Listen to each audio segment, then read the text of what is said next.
सर्वप्रथम या राज्याचे मुख्यमंत्री सन्माननीय देवेंद्र फडणवीस साहेब आपला सर्वांना या सिल्लोडच्या शेतकऱ्याच्या वतीनं सप्रेम नमस्कार। मायबापो, या सिल्लोड तालुक्यामध्ये रेल्वेचा ट्रॅक बनवण्याचं काम सुरू आहे आणि त्याचं जाहीर प्रकटन पेपरच्या माध्यमातून शेतकऱ्यांपर्यंत पोहोचलंय। मात्र शेतकऱ्यांना याची बिलकुल अशी कल्पना नाहीये। शेतकरी हवालदिल झालेले आहे। ज्यावेळी शेतकऱ्यांनी शेतकऱ्याचा जमिनीचा गट नंबर पेपरमध्ये बघितला तेव्हा त्यांना कळलं की आपल्या जमिनी या आपल्या गट नंबर मधून रेल्वे ट्रॅक जातोय। आता हा रेल्वे ट्रॅक सन्माननीय रावसाहेब पाटील दानवे नेता आहेत का सन्माननीय सत्तार साहेब इथले सिल्लोडचे आमदार नेता आहे हे शेतकऱ्यांना माहित नाहीये।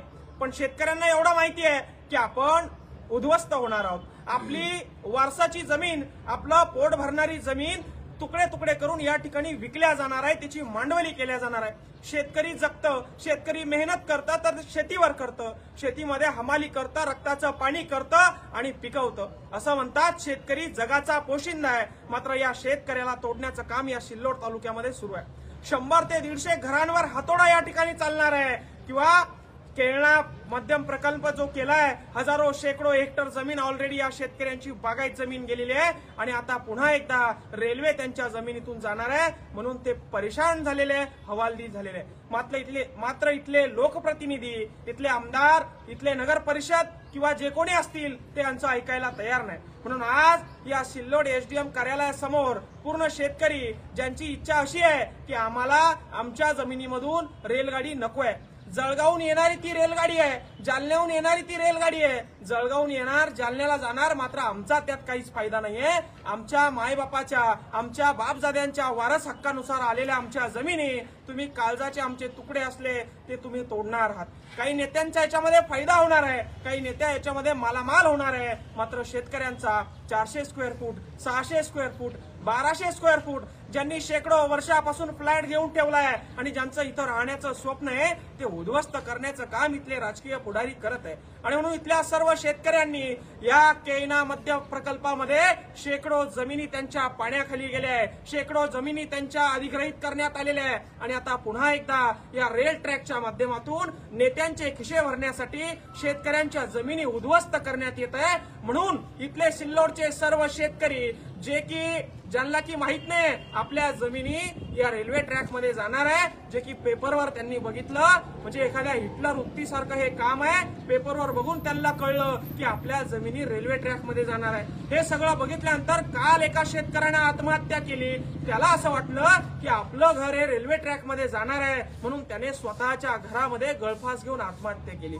याला जबाबदार कोण आहे? 302चा खुनाचा गुन्हा कुणावर दाखल करायचा? इथल्या लोकप्रतिनिधीवर दाखल करायचा की पालकमंत्र्यावर दाखल करायचा? हा मोठा प्रश्न आहे। आणि म्हणून हवालदिल झालेले सर्व शेतकरी आपल्या बापजाद्यांची थोडीफारची जमीन असते त्याच्यावर पोट भरत असते। एकतर नोकरी नाही, बेरोजगारी वाढली आहे, आपल्या लेकरांना शिक्षण व्यवस्थित नाही, आरोग्य व्यवस्थित नाही। मात्र जो शेतकरी जगाचा पोशिंदा आहे, जो शेतकरी स्वतः मेहनत करून, काम करून, घाम गाळून कमवतं व स्वतः बरोबर देशाला पोचतं, त्या शेतकऱ्याची जमीन हडपण्याचं काम या रेल्वे ट्रॅकच्या माध्यमातून सुरू झालेलं आहे आणि शेतकरी हवालदिल झालेले आहे। म्हणून सर्व शेतकऱ्यांनी आज या ठिकाणी सिल्लोड एसडीएम कार्यालय या ठिकाणी निवेदन देण्यासाठी आलेले आहे आणि त्या निवेदनामध्ये स्पष्ट म्हणलेलं आहे की 8 दिवसाच्या आत आम्हाला विश्वासात घेऊन तो ट्रॅक आमच्या जमिनीमधून जात आहे तो कॅन्सल जर का केला नाही तर हा काही वर्षापूर्वी केळणा मध्यम प्रकल्प जो पाण्याचा आहे त्यासाठी हजारो हेक्टर आमच्या जमिनी त्या पाण्याखाली गेलेल्या आहे। त्या धरणामध्ये आम्ही या ठिकाणी जलसमाधी घेणार आहोत, जलसमाधी घेणार आहोत। शेतकऱ्यांना या देवेंद्र फडणवीस साहेब, या तुमच्या राज्यामध्ये शेतकऱ्यांना जमिनी वाचवण्यासाठी तुम्हाला मालाचा भाव मागत नाही आहोत, तुम्हाला नोकरी मागत नाही आहोत, तुम्हाला सरकारी व्यवस्था मागत नाही आहोत। आमच्या जमिनी आहे, आमच्या मायबापांनी, आमच्या पुस्तांनी आम्हाला दिल्या आहे आणि तुम्ही आम्हाला न विचारता त्यांचं निलंबन करतात। आमच्या काळजाचा तुकडा या ठिकाणी तुम्ही पार चूर चूर करतात।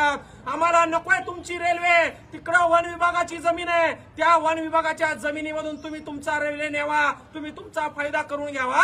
मात्र काही आमदारांच्या, काही माजी मंत्र्यांच्या, काही सदस्यांच्या फायद्यासाठी जर का तुम्ही 100 ते 150 घरांवर बुलडोजर चालवणार असाल, जर का गोरगरीब कष्टकरी शेतकऱ्यांच्या सुपीक जमिनीवर तुम्ही हातोडा घालणार असाल, तर हे आम्ही सहन करणार नाही. हे सांगण्यासाठी सिल्लोडच्या एसडीएम कार्यालयामध्ये हे सर्व शेतकरी जमा झालेले आहे आणि 8 दिवसामध्ये जर का रेल्वेचा ट्रॅक बदलला नाही, ते काम मुळात थांबवण्यात यावं, शेतकऱ्यांना विश्वासात घेऊनच करण्यात यावं. तुम्ही आम्हाला अतिरिक्त काही दिलेलं नाही, मात्र आमच्याकडे असलेलं तुम्ही हिसकावून घेऊ नये ही आमची हात जोडून तुम्हाला विनंती आहे. आणि जर का खालीवर झालं, जर का याच्यामध्ये अनावधानानं एखाद्या शेतकऱ्यानं पुन्हा आत्महत्या केली, तर याला सर्वस्वी जबाबदार मुख्यमंत्री देवेंद्र फडणवीस साहेब असतील, रेल मंत्री साहेब असतील, या कार्यालयाचे सन्माननीय उपविभागीय अधिकारी असतील, सन्माननीय जिल्हाधिकारी छत्रपती संभाजीनगर, सन्माननीय विभागीय आयुक्त छत्रपती संभाजीनगर, सन्माननीय तहसीलदार सिल्लोड हे असतील. आणि म्हणून 8 दिवसानंतर जर का शेतकऱ्यांसोबत रेल्वे डिपार्टमेंट अधीक्षकांनी बैठक घेऊन यावर मार्ग काढला नाही, तर केना मध्यम प्रकल्पामध्ये आम्ही सर्व शेतकरी, मी स्वतः शेतकऱ्यांसोबत जलसमाधी घेणार आहोत. आम्ही आमच्या जमिनीसाठी भांडू शकत नसाल तर आम्ही नपुंसक आहोत आणि आमच्या रक्तामध्ये छत्रपती शाहू फुले आंबेडकर यांचं रक्त आहे. आम्ही मेहनत करणारे शेतकरी आहोत. आमच्या जमिनीवर डल्ला मारून स्वतःचे खिसे भरू नका. विभागीय आयुक्त साहेब, कलेक्टर साहेब, उपविभागीय आयुक्त साहेब आणि तहसीलदार साहेब, तुम्हाला हात जोडून विनंती आहे, हा निर्णय तात्काळ थांबवा. शेतकऱ्यांना विश्वासात घ्या, तरच या निर्णयावर पेपरमध्ये बातम्या द्या. हे निवेदन देण्यासाठी आज विभागीय आयुक्त कार्यालय, उपविभागीय आयुक्त कार्यालय सिल्लोड या ठिकाणी आम्ही आलेलो. धन्यवाद मित्र.